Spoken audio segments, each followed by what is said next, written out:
Hello guys! Hello! Taurus, welcome dito sa aking channel, Kapalaran 888 Taurus. Alamin natin kung anong messages, vibration, gabay energy para sa lahat. Tayo general weekly tarot, so pwede kang makaresonate. Gamitin mo yung intuition sa panonood. Okay Taurus, it's number 19, 10, and 9, fulfillment of wishes. Okay Taurus. Siguro meron dito mga Taurus na habang nununod sa ngayon, parang tataas yung kilay nila.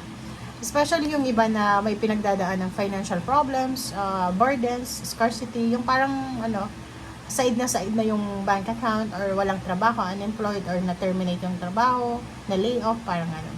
But dito sinasabi na don't worry, okay? Huwag kang mag-alala kasi sa linggong ito, isang positive confirmation or isang positive endings, diba? It's para kasi itong light na to is parang illumination light, awakening.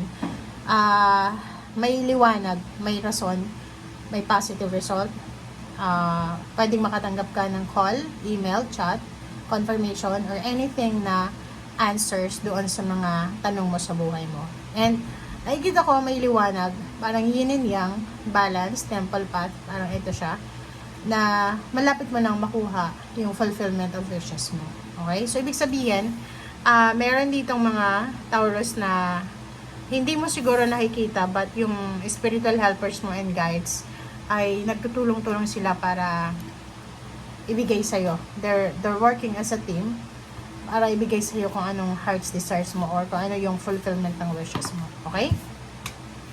So, yun, empowerment. So, nakikita ko sa'yo dito na this week, kahit hindi mo ramdam yan, you are very, very empowered. You're secured, you're stable, sa mindset, sa emotion, physical health, parang ganun. And etong empowerment na to is nagsasabi sa'yo na kung nag-wish ka ng mataas na posisyon sa trabaho, mataas na sweldo, gusto mong tumakbo sa eleksyon 2025, nakikita ko sa'yo dito yung possibilities na manalo ka. Okay? Or mananalo ka or parang sinasabi na makukuha mo kung ano yung deserve mong power. Okay?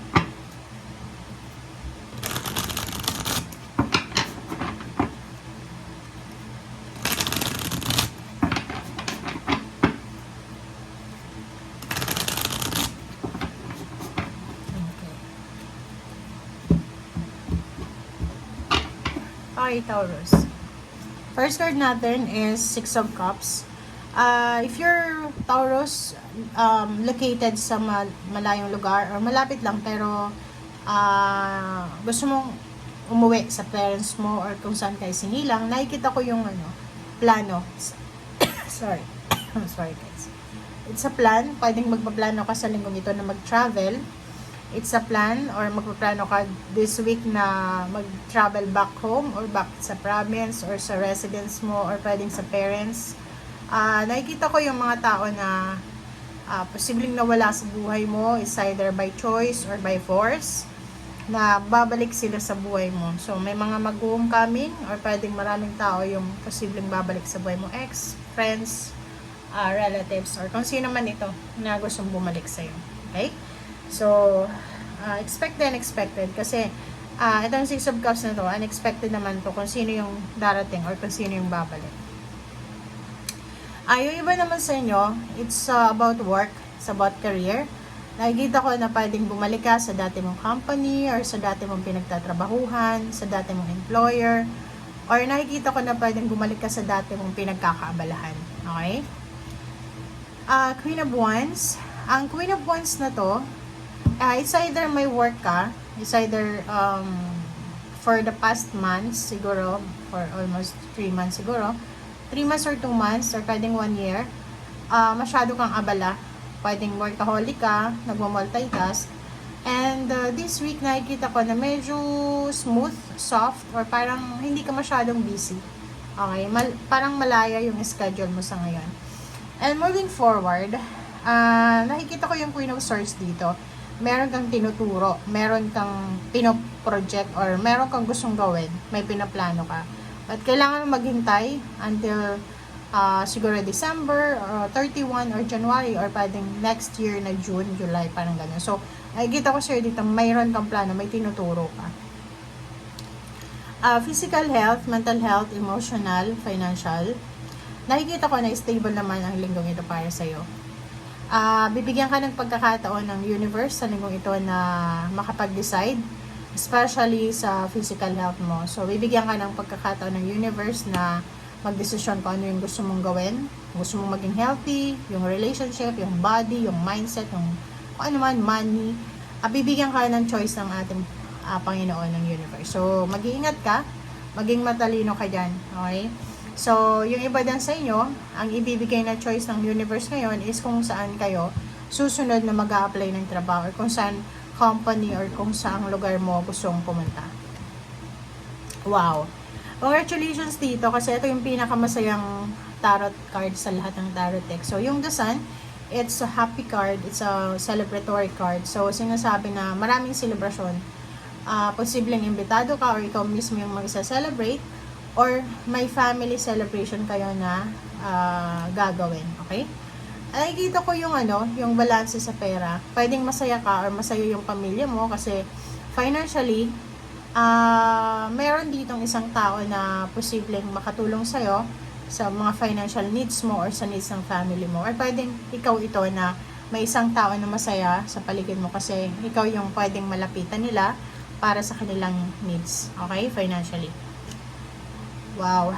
Nakikita ko sa'yo dito na isang chismis. Pwedeng isang chismis, isang balita, isang parang lang, kung ano man siya, na posibleng magbibigay sa'yo ng sobrang saya. Okay? So, ibig sabihin, itong Page of Swords na to is information. Information siya or pwedeng isa siyang news celebrating na pwedeng magdala sa'yo ng sobrang happiness.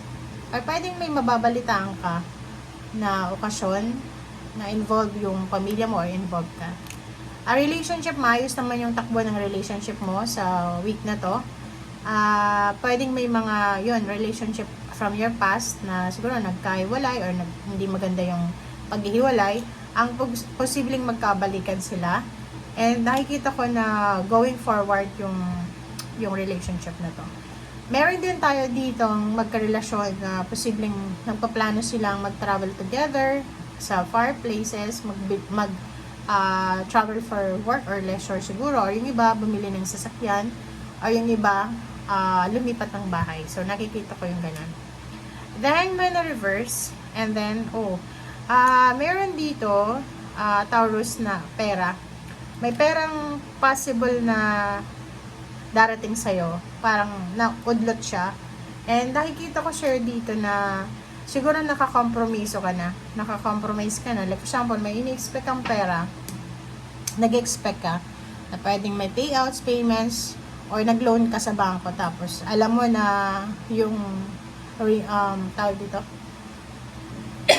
yung pagkuha ng financial na to is this week. But, sinasabi ng barada dito na posibleng ma-disappoint ka kasi hindi mo siya mahawakan. But, huwag kang matakot kasi bibigyan ka ng choice ng universe ngayon or ng other option para makuha mo tong Nine of Pentacles. So, alam mo, may na-expect kang pera from someone and yung tao yun, yung hindi makakapagbigay sa'yo or hindi ka pahihiramin and ibang tao yung pwede makapagpahiram sa'yo. So, parang ganun lang. Okay? But still, you're still blessed. Yun ang nakikita natin. Okay? Thank you guys. Bye!